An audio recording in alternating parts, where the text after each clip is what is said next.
A forest ranger named William Rowe knelt at the edge of a tree line in Mica Mountain, British Columbia, in October of 1955, and watched a creature he estimated at 6 feet tall and nearly 300 pounds move through the brush on 2 legs. It was covered in dark brown hair.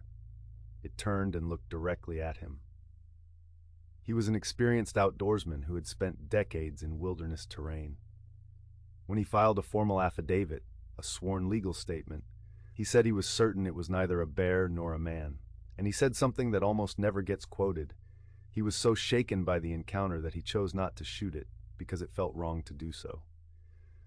That affidavit still exists. You can read it, and it is far from alone. By the end of this, you will understand why several credentialed scientists have quietly argued that the dismissal of large unclassified primates in North America may have been premature. Because the evidence trail does not end with eyewitness accounts. It ends somewhere far more uncomfortable, in a laboratory with a sample that should not exist. The Patterson-Gimlin film was shot in Bluff Creek, California in October of 1967. Most people know it. Fewer people know what happened afterward.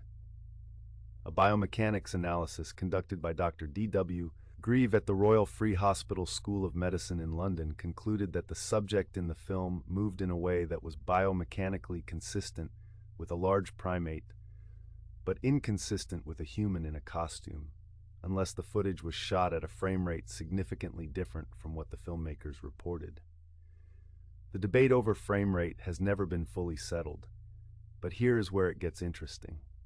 In the late 1970s, the U.S. Army Corps of Engineers included a chapter on Bigfoot, referred to formally as Sasquatch, in their official publication covering the Environmental Atlas of the Pacific Northwest. This was not a fringe document. It was a government reference guide. The chapter did not confirm the creature's existence. It acknowledged that the evidence could not be dismissed outright. And then there is the hair. Multiple alleged Sasquatch hair samples have been submitted to laboratories over the decades. Most have come back as bear, elk, or human, but a small number, including samples analyzed at the University of British Columbia, have returned results that analysts described as primate in origin, but not matching any known North American primate species. That finding has never been explained away. It has simply been set aside. Remember the question I raised at the start? The idea that the dismissal of this subject may have been premature. Here is the thread that supports it. In the summer of 2005, a hair sample recovered near Teslin, Yukon, was submitted through a certified forensic laboratory. The mitochondrial DNA analysis placed it within the primate order, but could not assign it to any cataloged species. The laboratory report exists. Independent researchers have accessed it through Freedom of Information requests. Now, official science maintains that a large undiscovered primate in North America is biologically implausible. The argument is sound. A breeding population of animals that size would require vast territory, consistent food sources, and would almost certainly leave skeletal remains. No confirmed skeleton has ever been produced. That is a significant gap in the case for the creature's existence, and it deserves to be stated plainly.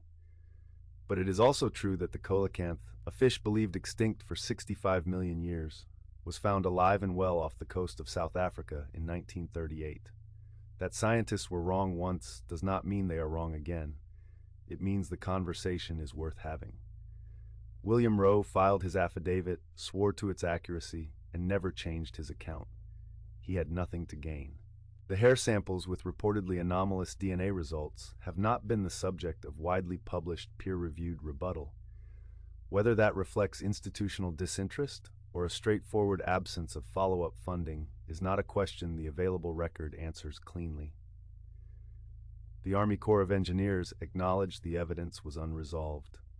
What exactly would it take for this to become a question science treats seriously, rather than one it simply prefers to close?